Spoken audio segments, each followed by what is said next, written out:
Hello guys, আসসালামু আলাইকুম। যাই হোক, একটা টিনের ঘরে রুম করা মেশিন অর্ডার করছিলাম।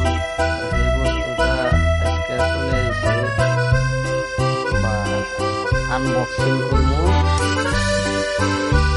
এই ভিতরে কি কি বস্তু আছে তে খুলতাছি, দেখতে থাকেন। পুরা সিল দেখতে হবে, কিন্তু খুলতে যে কষ্ট হয় তা খুলে আছি, দেখতে থাকেন। দেখেন, একটা খুলছি, আর একটা প্লাস্টিক দিয়ে আর একটা বান্ধা আছে।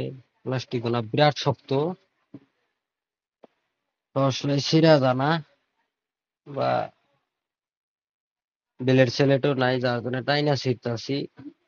মনে একটা ফুর্তি, অর্ডার করছিলাম, আইছে।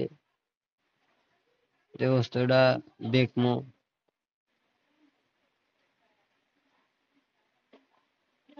এখন ল্যামিনেশন করা আছে পুরা দমে, একবারে চাইরো সাইডে ব্ল্যাক টিপ মাইরা সিল প্যাক করে দিছে।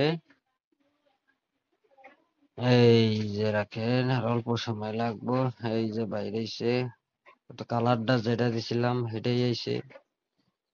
এখানে ওই যে বগার ড্রাম আছে, তো ড্রামের মধ্যে রংটা মিক্স করে তুলন রাখবো। তারপরে কেবল আছে, কেবলটা হয়তো 1-1.5 মিটার হবো। রাখেন, এই যে দেখেন, ধরছি, বা ধরারও জায়গা আছে।